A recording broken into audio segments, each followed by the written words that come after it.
Okay. Oh, I appreciate the New Yorkers. Yeah, exactly. To a degree. Hi, East Mom. Coast, I started to get some great appreciation for the East Coast. Okay, open up your chat. You think by now I would learn to do this, Yeah. but Although it could be with this being Christmas that a lot of people may be, involved with family things and not here today. yeah, so we'll start. I don't have to say any words about Christmas because you already did. Right. And there were quite a few people here. Here's Tim connecting. Welcome. And Right. so we can start with the meditation. I know maybe a lot of people are busy because of the holidays, but maybe a lot of us escape that kind of thing. So welcome, everyone.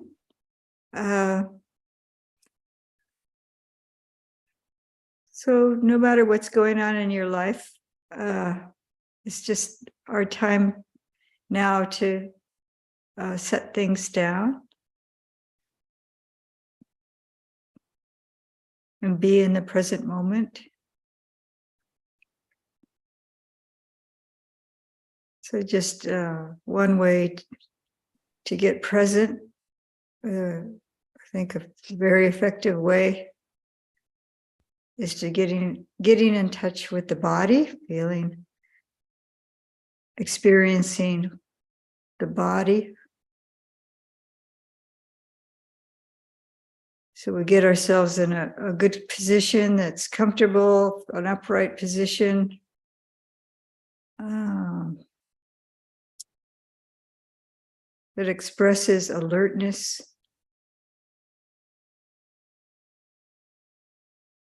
And stability. So sensing the feet on the floor if you're sitting in a chair. Yeah, the weight of the body pressing against whatever is supporting it. The buttocks and legs on the cushion or whatever in contact with the seat of the chair.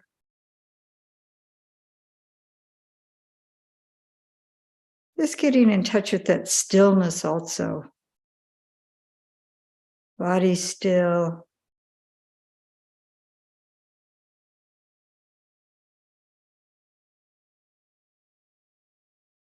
Connectedness with the support.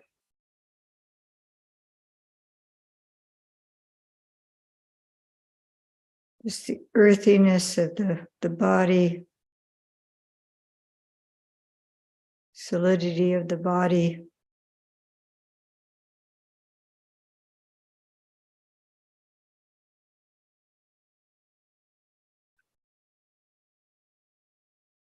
Of course, everything is in flux, but this is as still as it may get.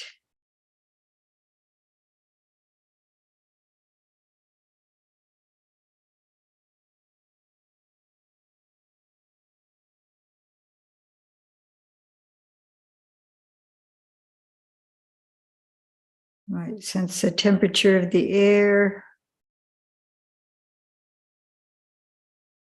touch of the clothing against the skin.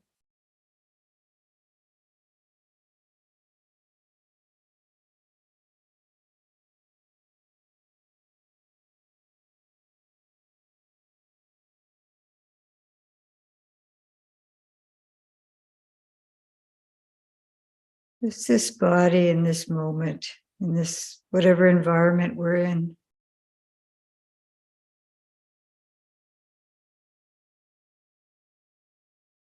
There may be sounds, but we can just disregard them.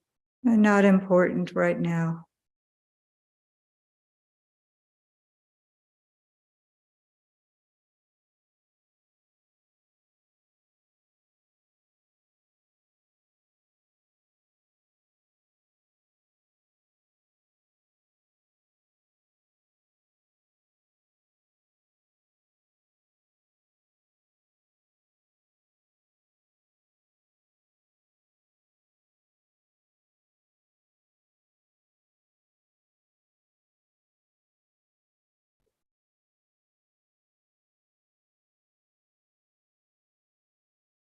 We can start with the base of the body, the feet touching the floor,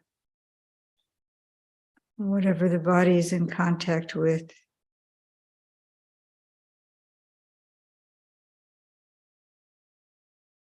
And bringing the awareness gradually up feet,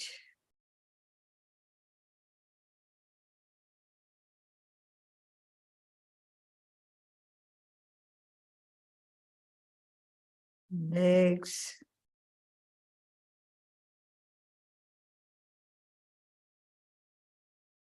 just with kindness and caring attention.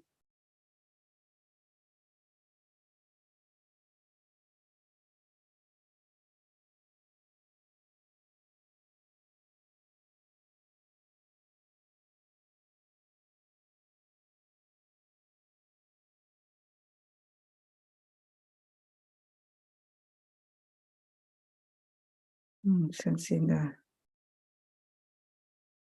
pelvis, the buttocks against the seat, the cushion.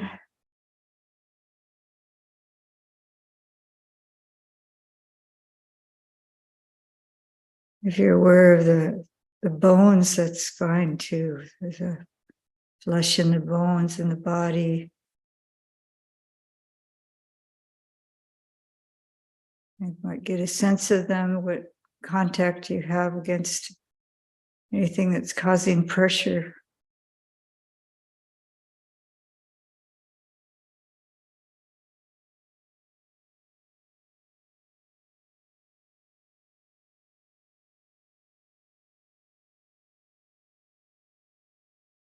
The pubic area, the hips.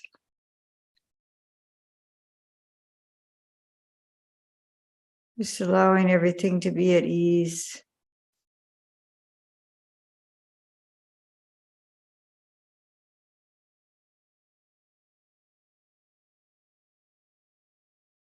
And the abdomen, low back.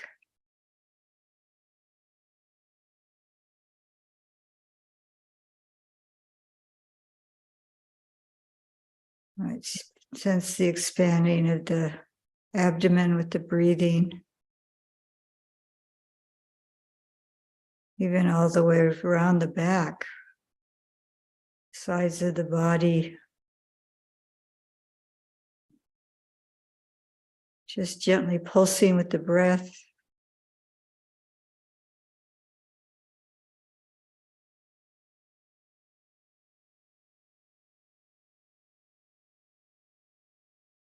And then bringing the awareness upwards.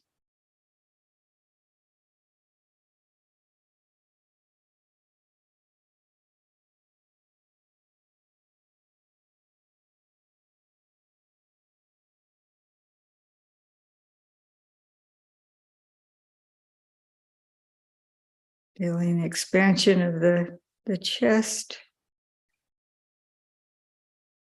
And around the sides of the body. Kind of a lifting and settling. Expanding and contracting.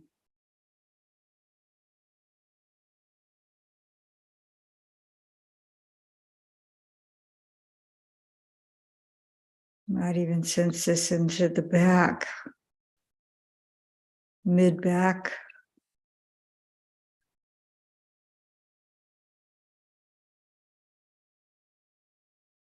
Shoulder blades. Maybe gently, slightly moving with the breath as well.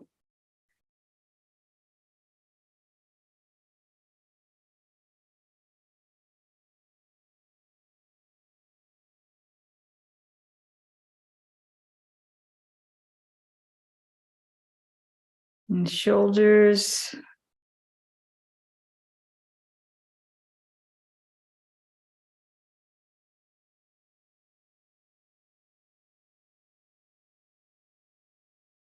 And the arms. Excuse me. And the arms may be sensing the expansion of the sides of the body.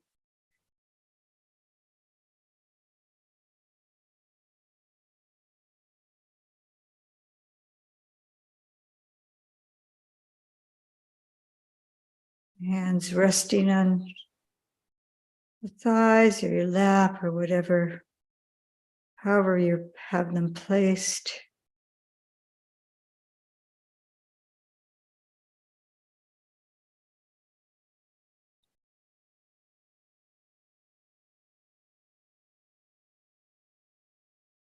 And sensing the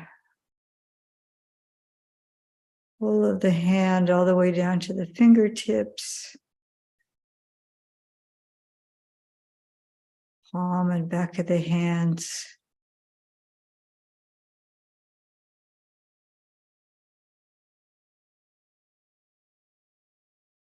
Yeah, and then back upwards to the shoulders.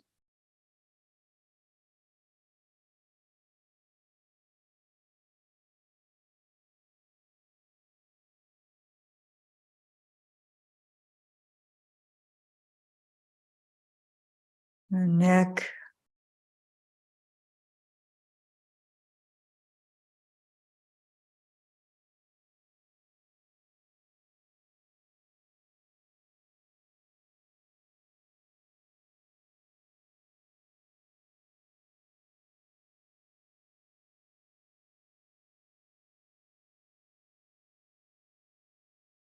Over the back of the head and sides of the head.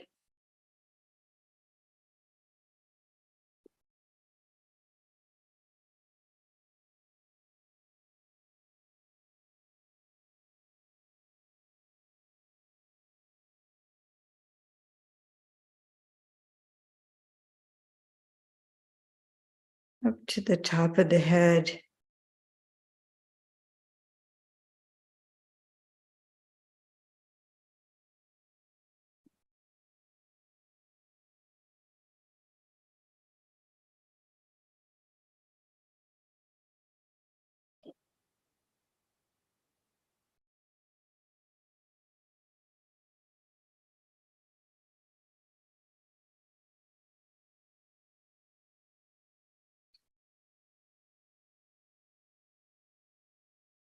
And then bringing the awareness over the top of the head towards the forehead.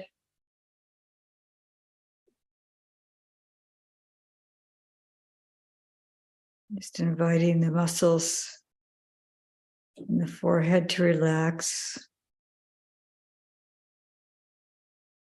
Around the eyes.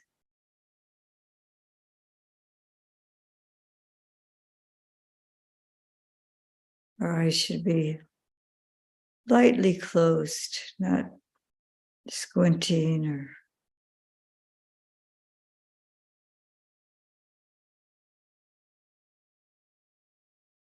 maybe just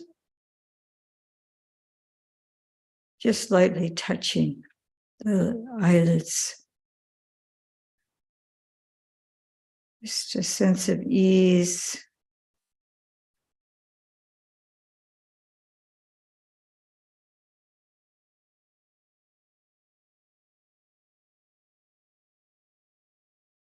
Around that whole area, the forehead, the eyes, the jaws.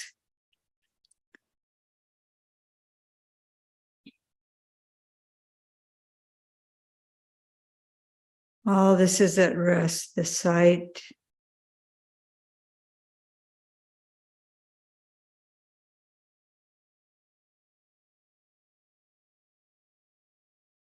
Our mouths can be at peace, although I'm talking. We're just sensing the stillness. The teeth lightly touching.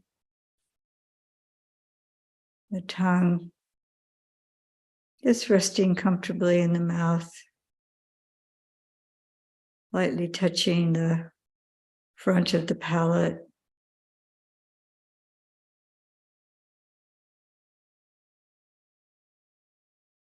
No need to speak.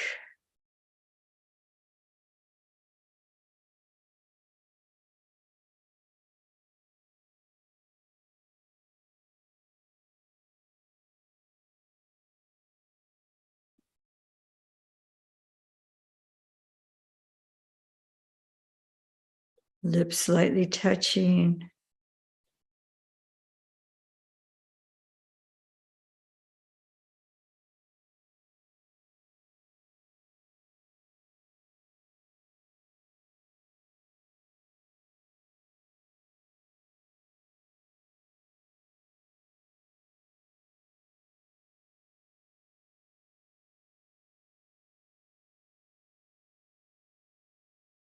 And you might be sensitive to the air passing through the nostrils.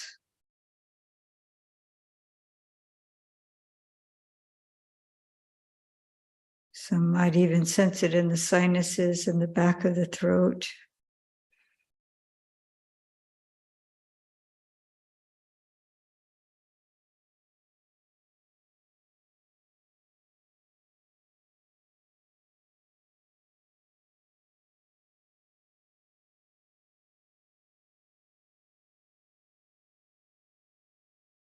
And bringing the awareness down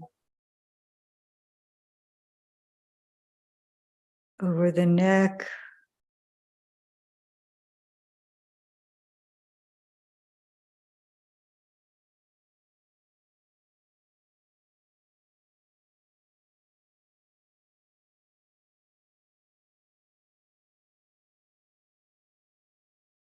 and down over the shoulders, just letting the weight of the world fall away from the shoulders.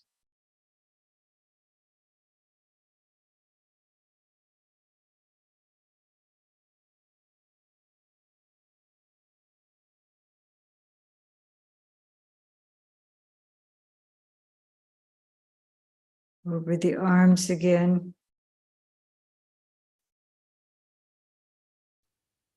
Allowing the arms and the hands really to be at ease, no work to do.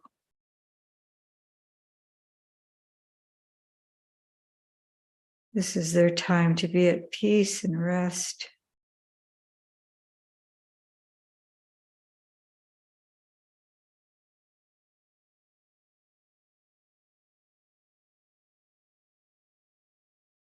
Then back up again. Over the arms up to the top of the chest.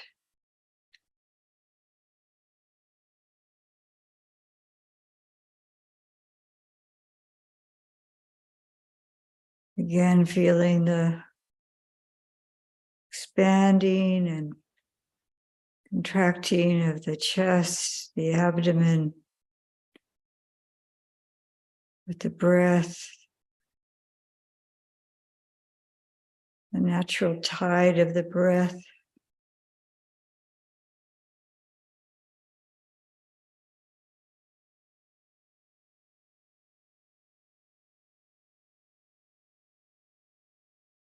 The in-breath bringing refreshment.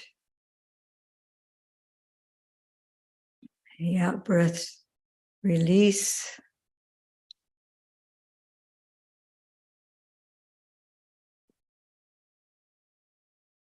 Just letting go of all concerns, ideas, memories, plans, all that, just allowing it to let go with each breath, taking in the present moment.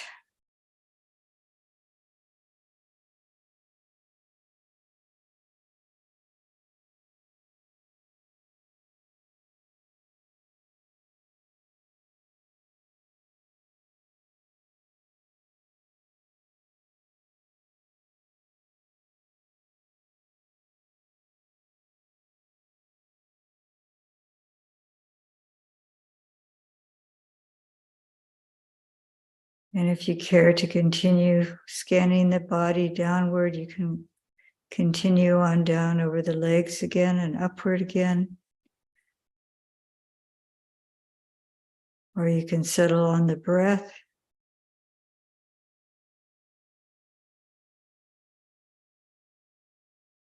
See it, feeling the whole cycle of breath.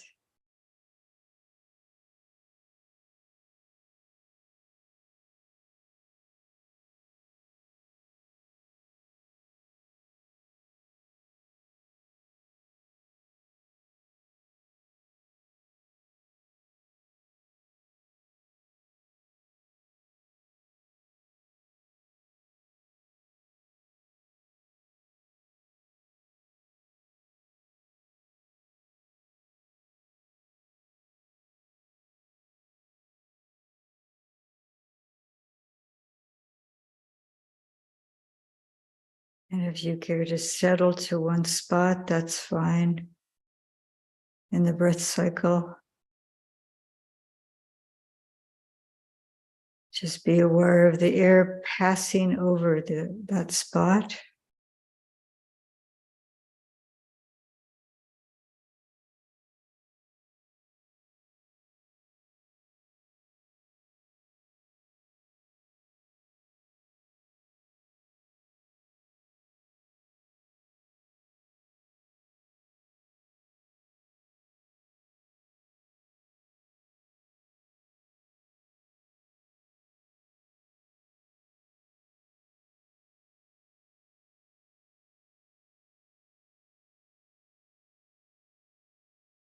And if the mind is active, talkative, be compassionate towards the mind, kind to the mind.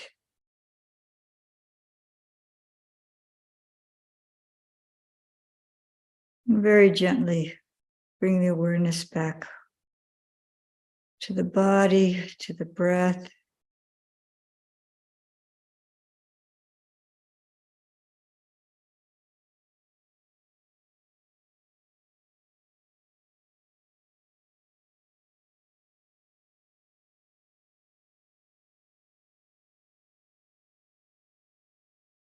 And we'll continue in silence for another 12 minutes.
So thank you all for joining us.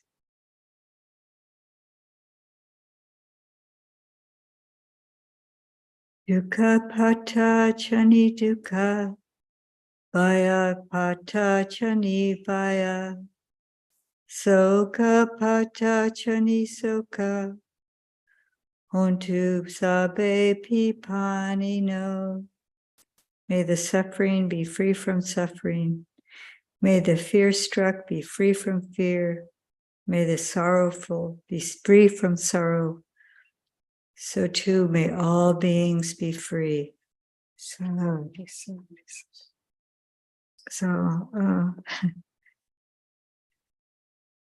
I think most of us are aware that it's Christmas. I didn't think about it until a little while ago. So I think it's a gift to ourselves to take this time for meditation. We can give this gift to ourselves every day. And not only is it a gift to ourselves, but to others. If we're spending this time being in the present moment, finding some stillness and peacefulness, then this also awareness of what's going on in our minds. Then when we engage with other living beings, then we can bring this peace, this awareness to others. So it's not a selfish thing if someone's, I think we've heard this maybe from some people that don't quite understand. But over time, if there's somebody that you know, they'll say, oh, there's something different about my friend or relative or coworker or whatever. They're a lot calmer. They're paying better attention to what I'm saying. So we're bringing more peace to the world. My son is Catholic, and last night I spoke to him, and so when we were saying goodbye, he said, "Peace be with you." And then I responded, "And with you too." And so this is a universal thing, this peace, wishing to be in harmony with others, to avoid conflict, to avoid harming ourselves and others. So this is all in line with the Buddha's teaching and what one of the side effects of this practice. One of the effects, maybe I should say effects, it's like we're intentionally trying to bring more peace internally and externally. This is part of the purpose of our practice, as well as awareness and overcoming ignorance and suffering. So I just wanted to share that, since this is a special day for many people. I don't know, even if you're not Christian or raised Christian or anything, that energy in the world with everybody. I know it's not even in other countries, not just in the Christian predominant countries. It's there's still an impact. So it's become quite commercial, unfortunately. But so bringing the calm and peace internally to ourselves, no matter what is going on around us, will be a gift to ourselves. And then this can be a gift to others if we're going to engage in others today or any day. So I would like to open, I'm going to put this in a different view so I can see you all, and you may already have a different view, but I'm turning it to gallery. So And this is being live streamed. So if you don't want to be seen live streamed, you could keep your camera off or turn your camera off. But if you don't mind, then you can turn your camera on if you have a question or put a hand up or something. I think you might be able to put a hand up even with the camera off. Is that right? Yes. Tim has a question already. Hello, Tim. Morning, Ayya.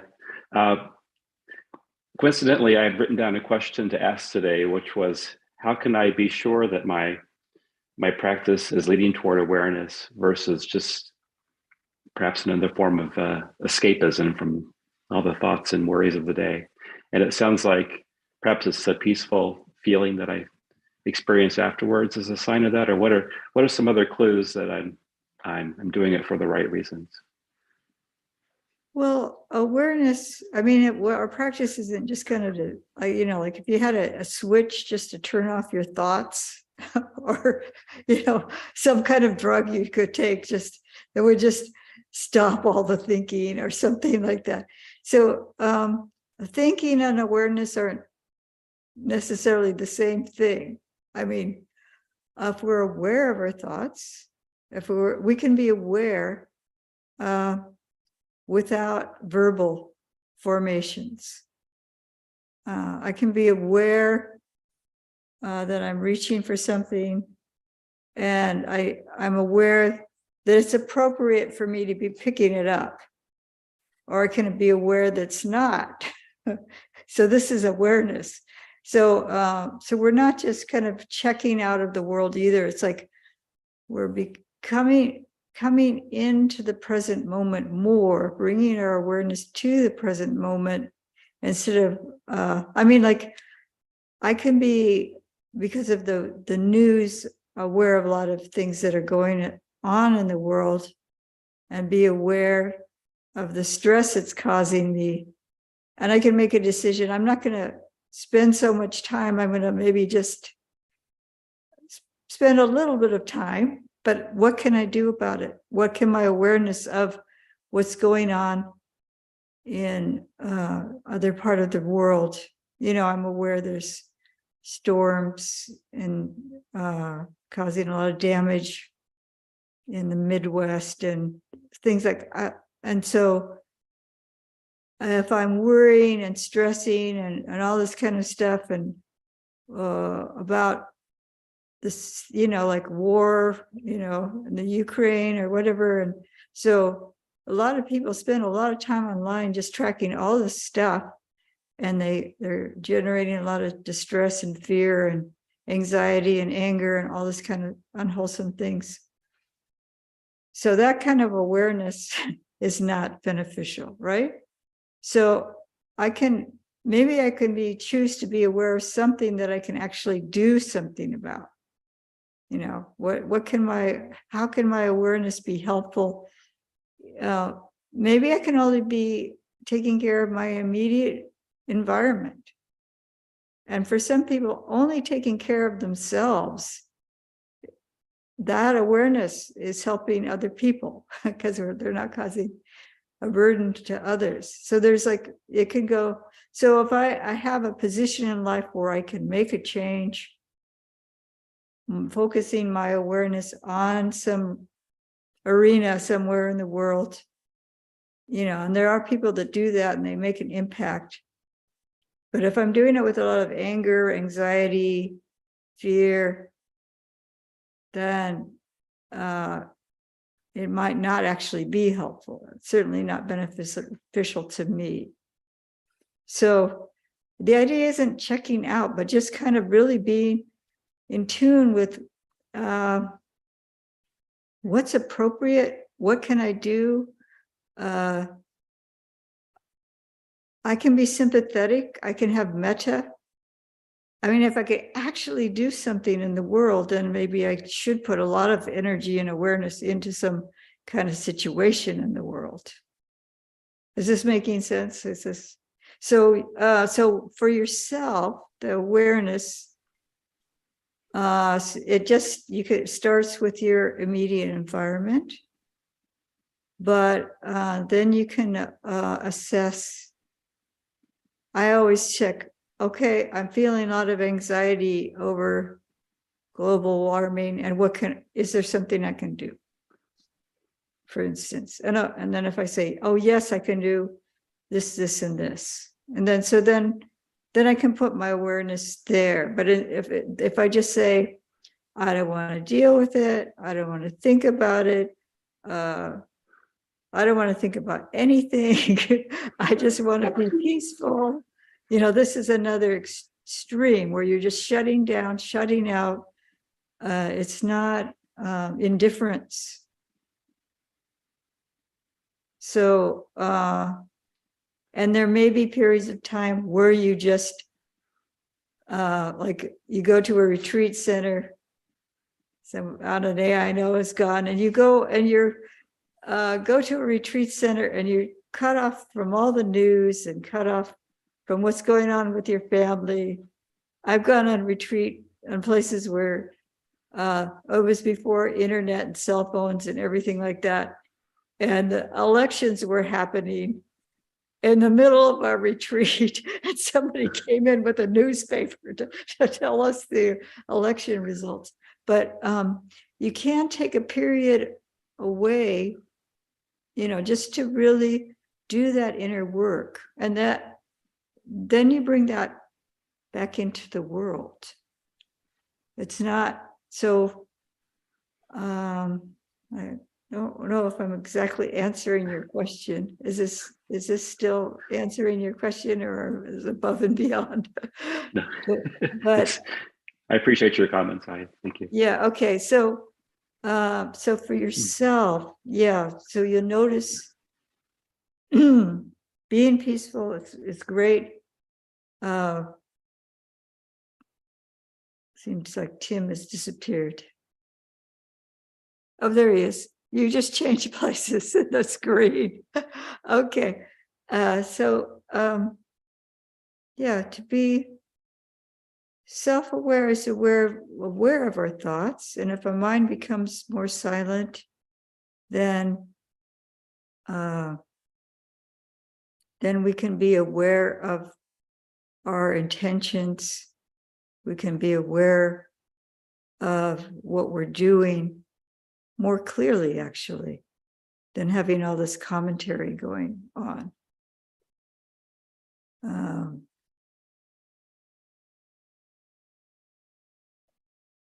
So I hope I answered your question.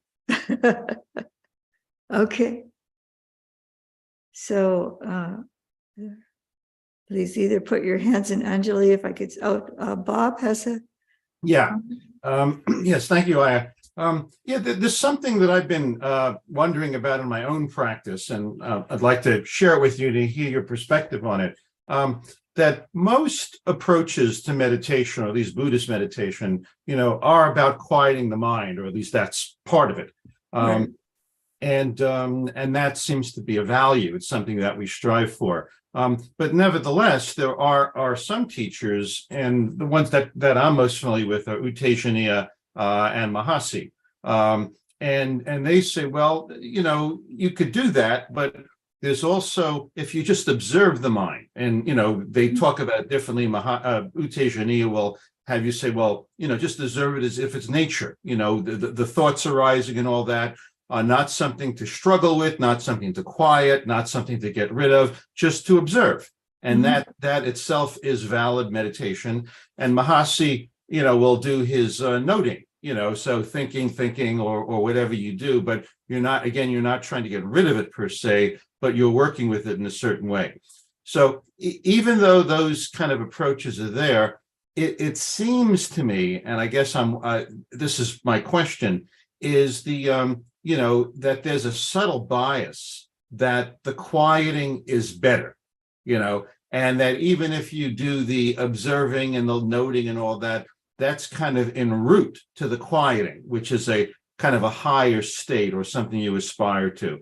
And I don't know whether that's, just my reading into it, or if that's, common knowledge among advanced practitioners that yes, the quieting is better. But that's something that I kind of wonder about, because for myself, I'm engaged in a lot of activity in the world. I've got a very active mind, even when I sit.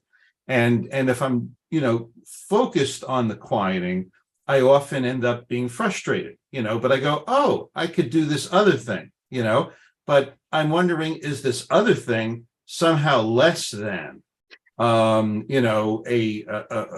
deeper, better, whatever way? So I've never articulated this to hear anyone else's perspective on it. And I just wonder what you think.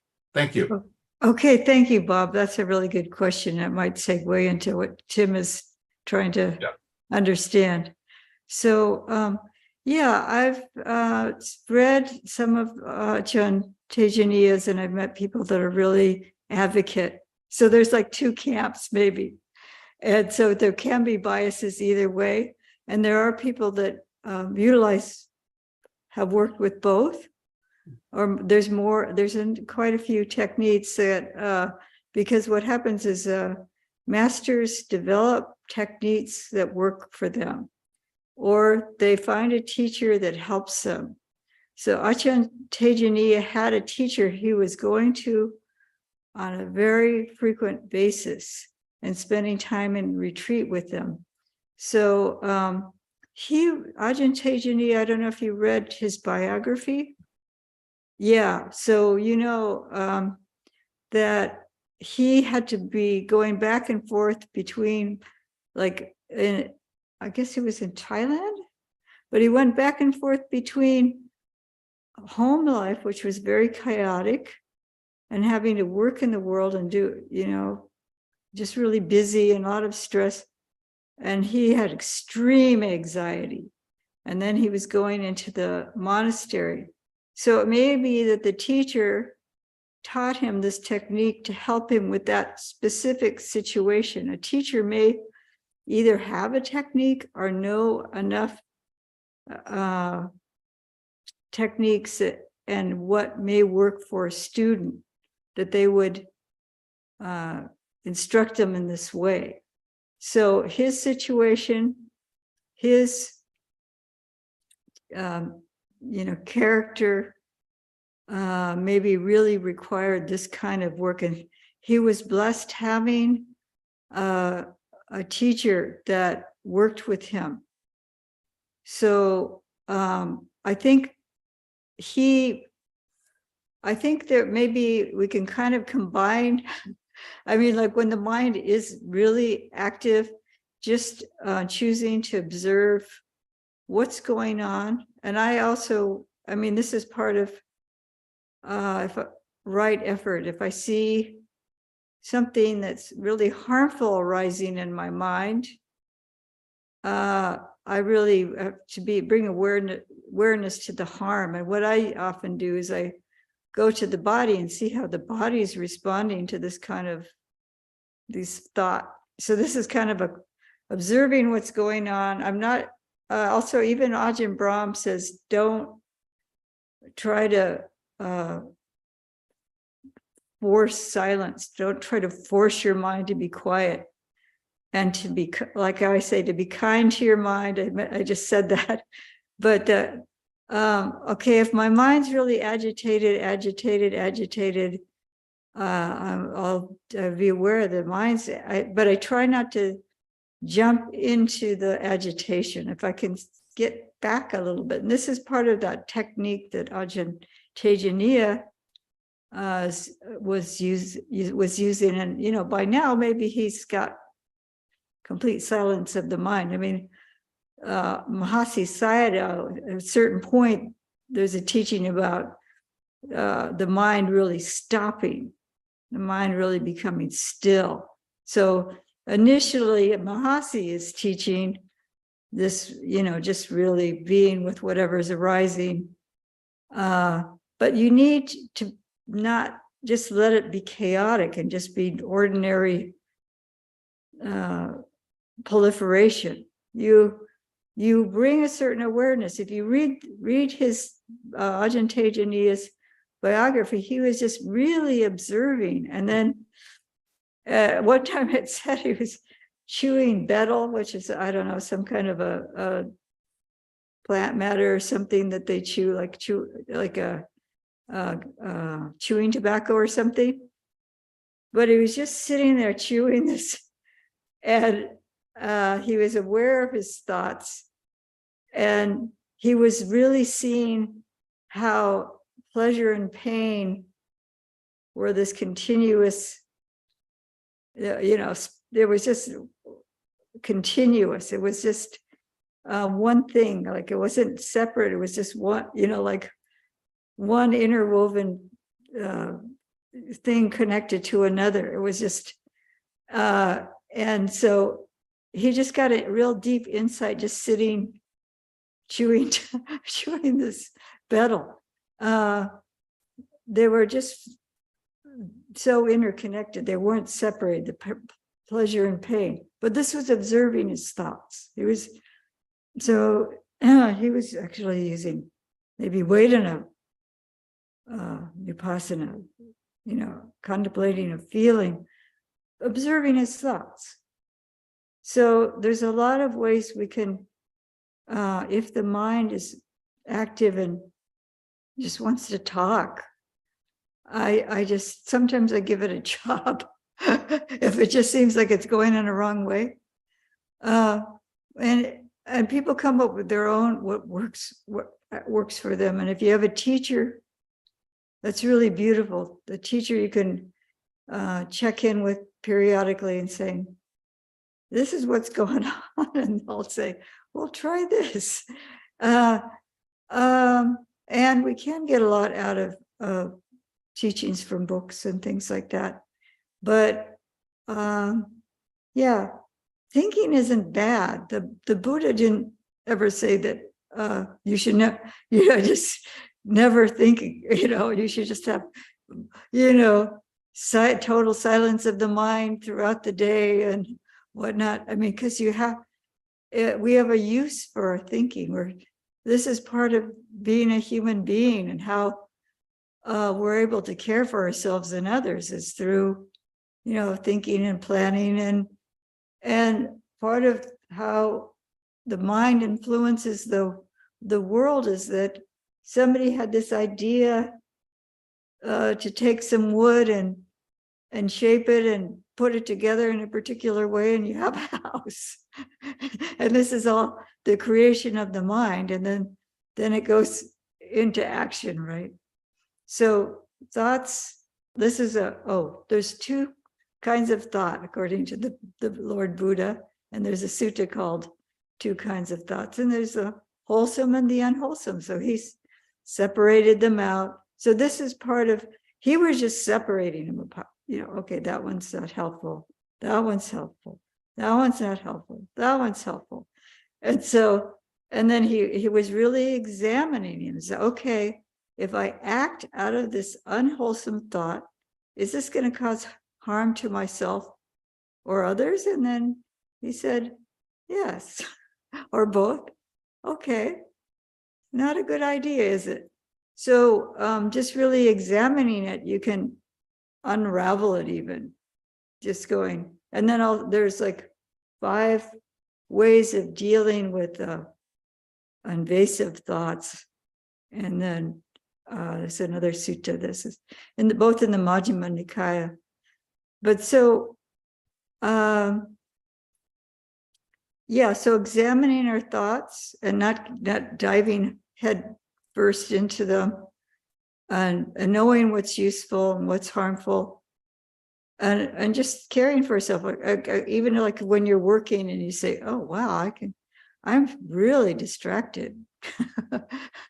maybe I just take what do you need to do to take care of yourself? Like, I'm really too distracted to care for what I'm trying to do right now.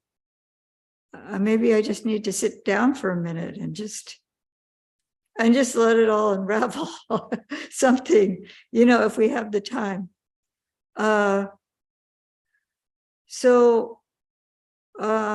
There's 2 camps. I think not everybody wants to associate to one camp or another, but there can be. people that are more thinking that you should just, that the silence of the mind is best, and then you just try to go for it right away.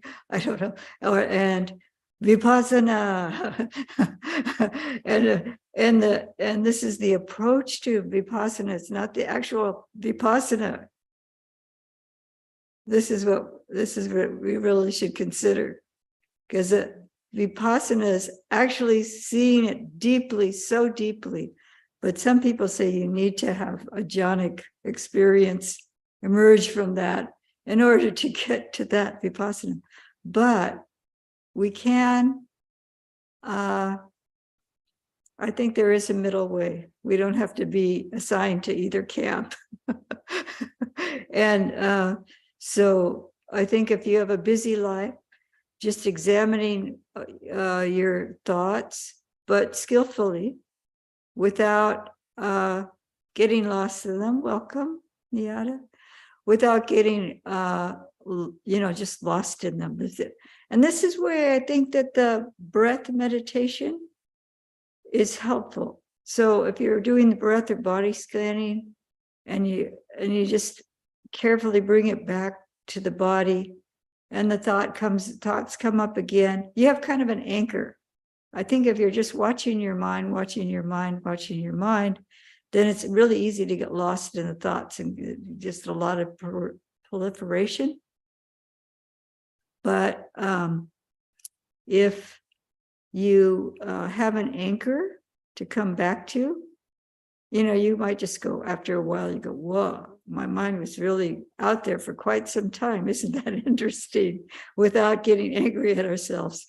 Oh, I'm really scattered today. You might just be aware of what's going on, and then see if you can go back to the either coarser or, probably the coarser aspect of body scanning, or coarser aspect of the breath.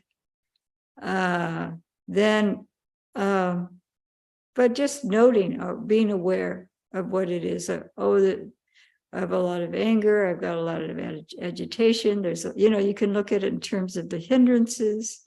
You can look at it in terms of Vedana, but if you're using something rather than just letting it kind of go, is that making sense? Oh, yes. Yeah, I mean, what I hear you saying is that what's better, which is what I was asking, is what's better for you at the moment, what works for you at the moment. But it may be true that at some point there is the goal, if you will, of quieting the mind, that is there. Yeah, well, the mind will settle if you're not fighting against it. Yeah. If you're not, if your mind's really restless and there's nothing you can do, you just go, oh, the mind is, and having compassion. Oh, I've been really busy, and there's a lot going on in my life. Oh, this is the state of my mind, and just hold it with compassion. Don't get lost in it, but kind of step back a little bit. Can I relax my body a little bit? I can see the tension in my body because, I've got so much agitation. Oh, and just, but, and if you can't get it to settle that period, you can, another thing is doing different forms of meditation, walking meditation, or sweeping meditation. But I think you've got to make attention, stay with the length of time that you're sitting, don't jump up. And then say to yourself, okay, well, maybe I'll try to be mindful throughout my activities in the day. Just somehow caring for yourself. So yeah, and then, but eventually, if the circumstances are right, over time, the mind will settle. I think, yeah, I think even those people that are in the Vipassana camp, if they're really observing their minds well, in the Mahasi, that's the direction of the Mahasi method too, is that the mind does settle. The mind does become still. But it's a different approach. So Ananias had her virtual hand up for a while. Yeah, to Bob's question, I have a very, very active mind too.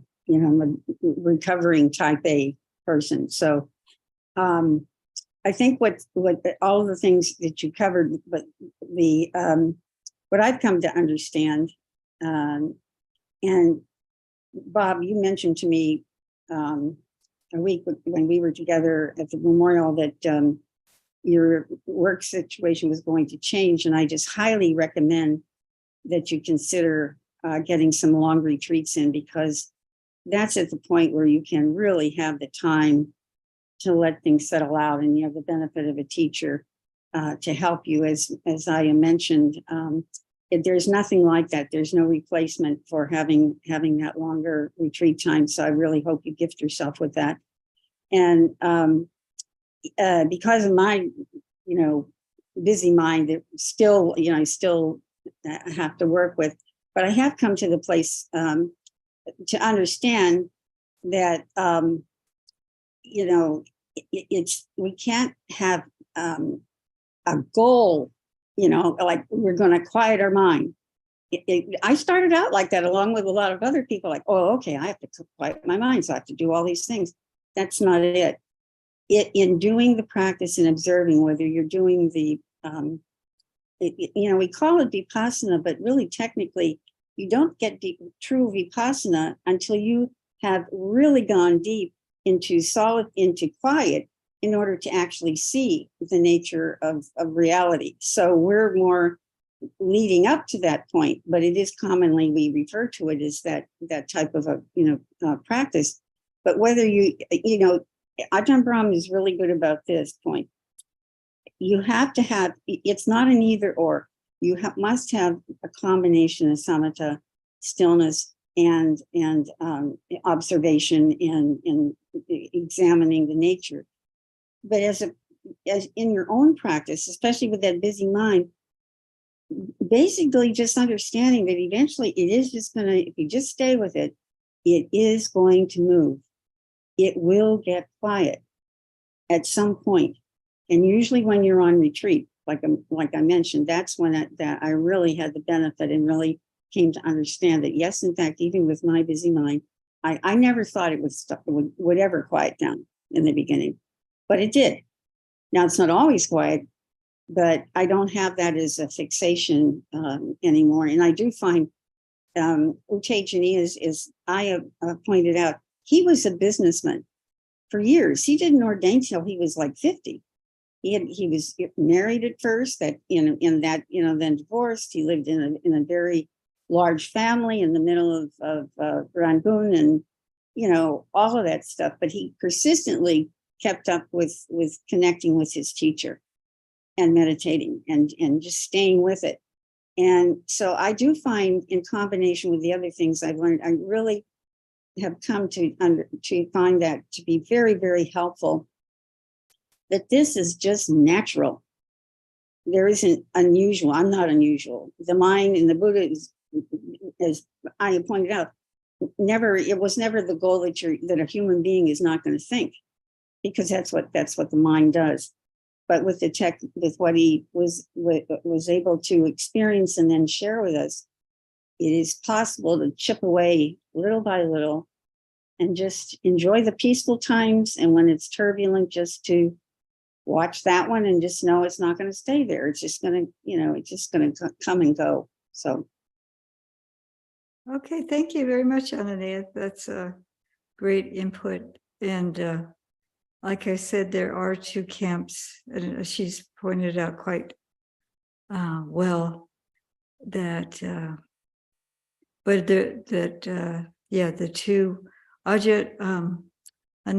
Venerable Ananda was, there's a sutta in the Anguttara Nikaya, and he said that any bhikkhu or bhikkhuni who came to him who attained arahantship, there was, I think it's 5, and one is samatha preceded by vipassana.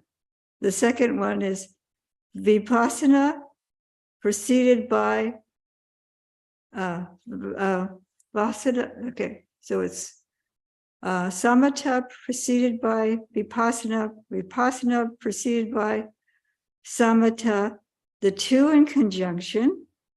And the fifth one is a person who is overcome with this kind of agitation and looking into the Dhamma. And it almost seems like the way that Ajahn Tejaniya approached it. There's this like really, so there's this agitation of the mind and just really pursuing what's going on in the mind in accordance to the Dhamma. This is there's some word combination that they use to describe it. It's very short, but there has to do with some amount of agitation. And it doesn't mention vipassana or samatha, but it has to do with the diving into the Dhamma in a particular way. And then the mind is able to settle, and then the mind opens up. So there's like 5 ways. It can be vipassana preceded by samatha, samatha preceded by vipassana, the two in conjunction, or this, I should get the sutta out so I can get the wording of it, but there's something of this person is kind of there's this agitation of mind and pursuing that's going on, but it's in connection with the Dhamma, understanding the Dhamma. So there isn't really a set for each individual that may be different. It is different. This is what Venerable Nanda had said. And a teacher is going to teach what worked for them. And they may think that this is the only way, but don't believe that. If the way they're teaching isn't working, then find another teacher. So I want to open it up because there is a few more minutes and give somebody who hasn't spoken yet. Let's see, it looks like Niyata is trying to say something. Yes, please. Yes. Allow me. So we go on samatha and vipassana again. So, and you still say, and I believe that two of them need each other. You know, Yeah. just like the monkey mind. When the monkey mind jump up and down, he busy with up and down. So he don't stay and he not learn Dhamma. So samatha is kind of like keep the monkey stay, you know, by you just stay with your breathing in and out, this samatha, right? And then when your monkey mind stay still, he not busy jump up and down. Now he can observe the Dhamma. So is that make sense? I think That's a very cute, how, that's a cute metaphor. I think the thing is, it's kind of like the monkey, if you can train a monkey to sit still, and the monkey will be sitting still, but he might be thinking about bananas or something like that. He might be thinking about, oh, if I could just climb that tree, I could see out the window, I could get some bananas. But I think there is a little cute story about monkeys. But yeah, so that's the monkey. So then we observe the internal monkey jumping around. We have the external monkey, this human body, and we go here and we go there. So we're settling down. And then, okay, you're supposed to watch the breath, but no, I want to think about that something project or this thing I saw online that I want to purchase or something like that. So the monkey internally is like still running around. But because the body is still and we have an object, we can come back to it. But if we notice, okay, there is this desire, and I noticed this desire to go get bananas. If the monkey can have a little bit of observation of his or her own mind, then, oh, the body is becoming agitated. I want to move. I want to jump up and try to get bananas. I want to solve the problem. I feel bad about taking the bananas from my friend yesterday, something like that. And so I see, oh, okay.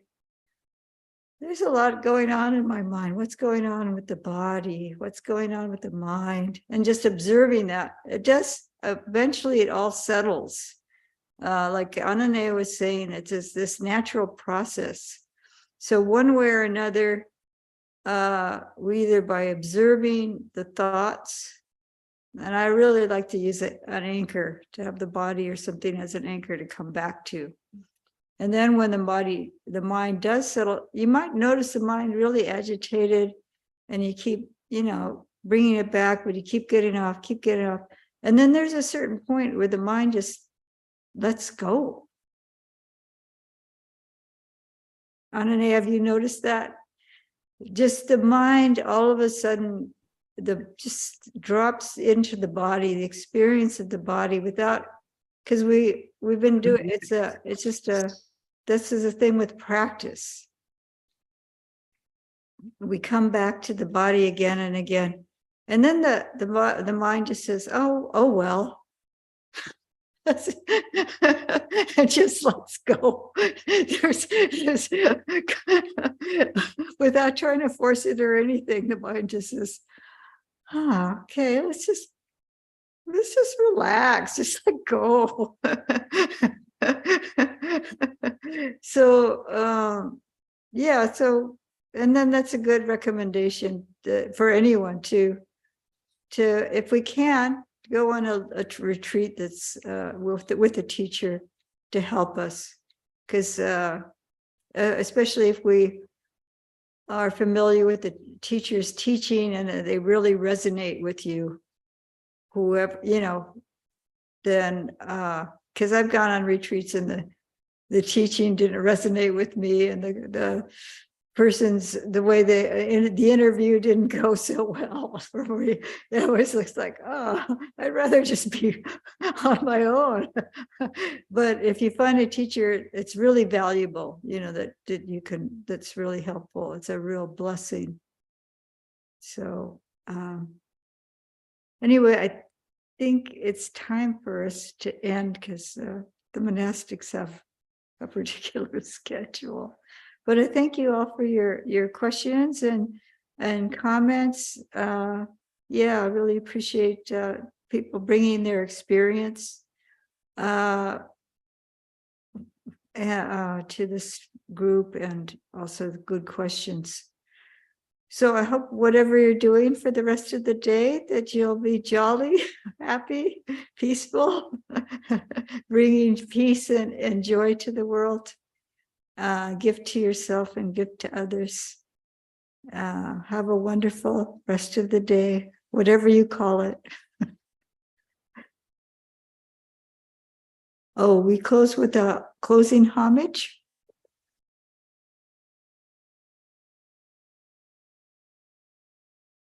This is called repetition. I start to remember things if I do it repeatedly. It takes longer when you get older. Araham Sama Sambuddho Bhagava Buddham Bhagavantam Abhivademi. Swakato Bhagavata Dhammo Dhammam Namasami. Supatipano Bhagavato Sawaka Sangho Sangham Namami.